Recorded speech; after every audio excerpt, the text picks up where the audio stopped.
Bismillahirrahmanirrahim. Assalamu alaikum wa rahmatullahi wa barakatuh. Paqja dhe mëshira e Zotit qoftë mbi ju, mbi familjet tuaja dhe mbi të dashurit tuaj.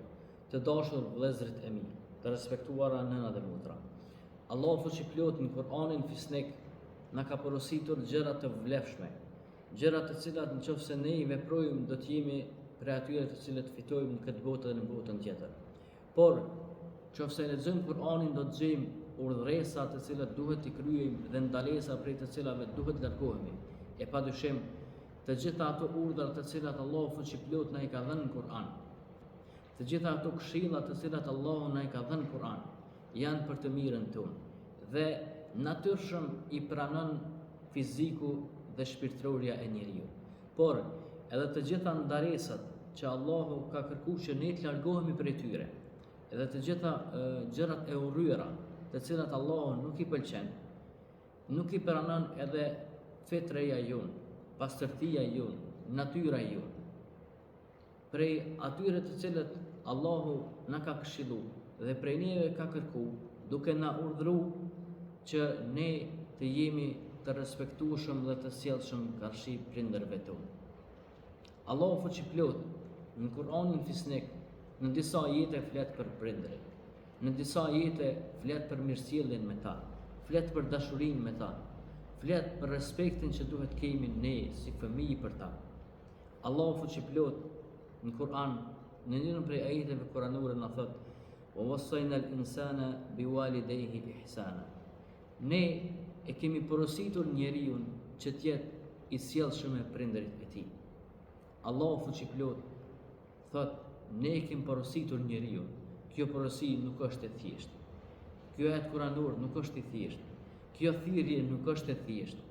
Është nga Krijuesi fuqiplot për krijesën njeri që të respekton prindin e tij. Nuk është një fjali që nëse ke mundësi e veprojmë, nëse s'ke mundësi nuk e veprojmë. Është ajet kuranor.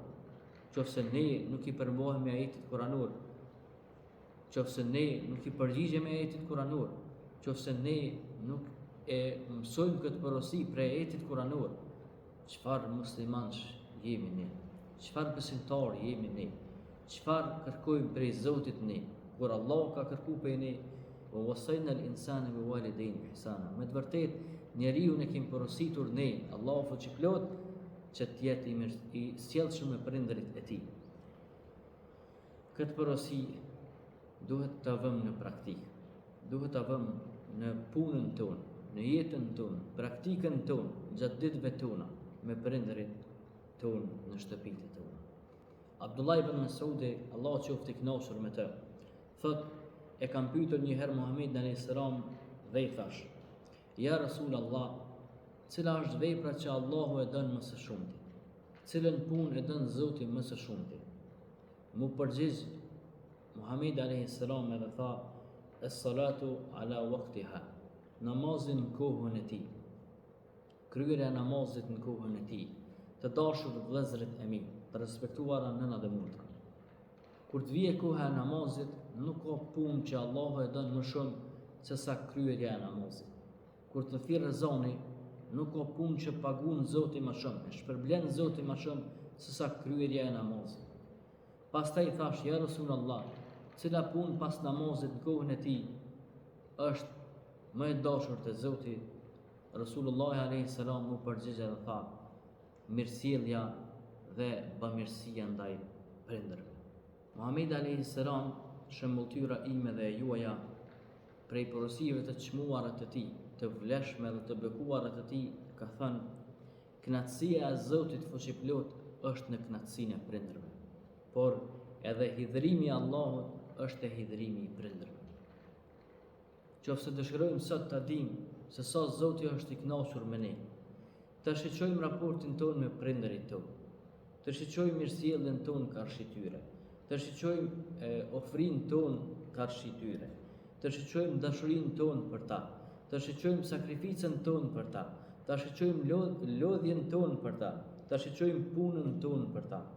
Padyshim, të gjitha këto i veprojmë, por jo të gjithë jemi të kujdesshëm karshi tyre.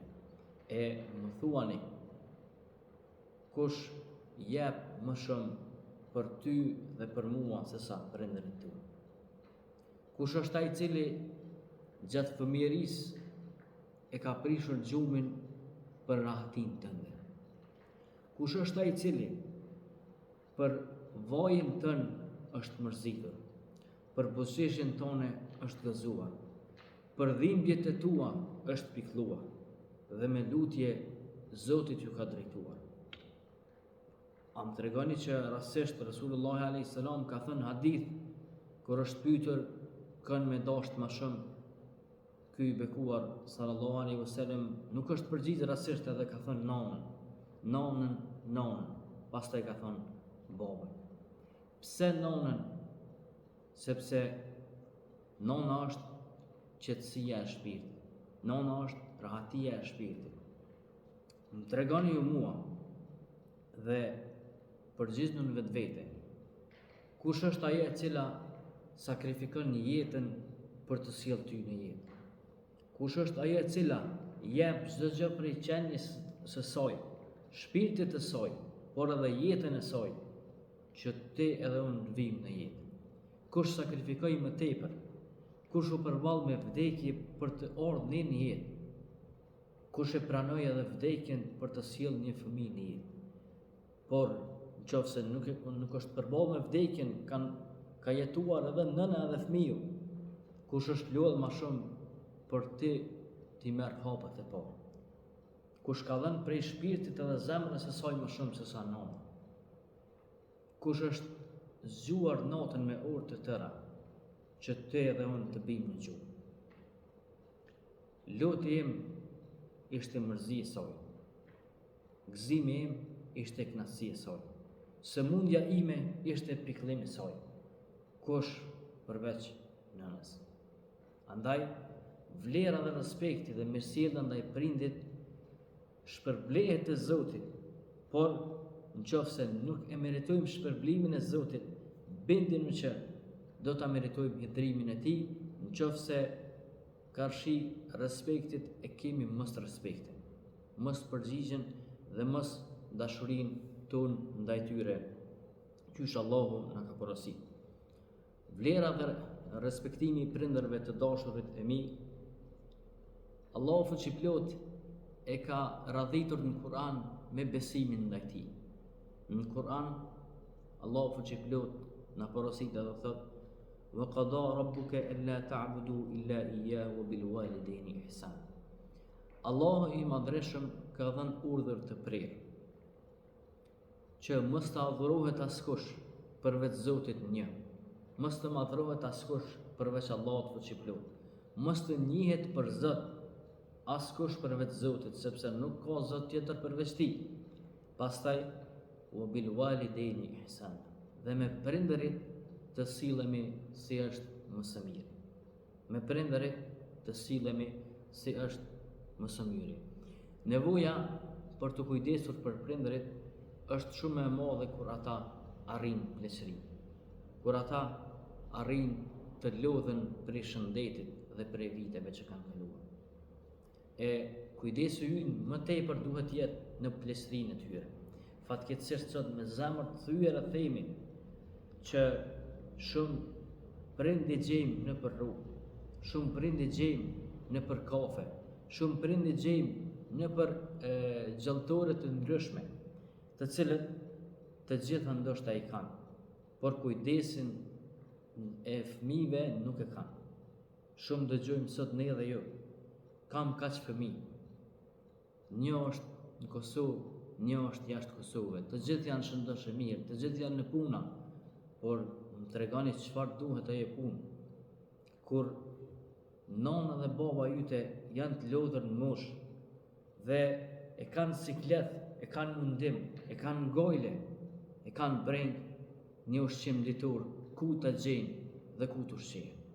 Çfarë duhet puna jyte, çfarë duhet shëndeti jyte, çfarë duhet pasuria jyte, për cilën vrapojmë pa ndalë, kur prindërit e tu nuk kanë mundësi hapin si duhet me gjitë, sepse janë të lodhur nga sëmundjet dhe vitet që kanë kaluar. Muhamedi a.s. me këtë edhe po e përmbyll në hadithin e tij, na mëson dhe na edukon gjithëve dhe na thot: të gjitha gjunohet që njeriu mund t'i bëj në jetën e kësaj bote, të gjitha mëkateve Allahu u shtyjen dënimin deri në ditën e gjykimit. Pa marrë parasysh çfarë gjunohi ke bërë, çfarë mëkati ke bërë, çfarë lëshimi ke bërë, Allahu do ta shtyjen dënimin e saj të këtij gjunohi deri në ditën e gjykimit.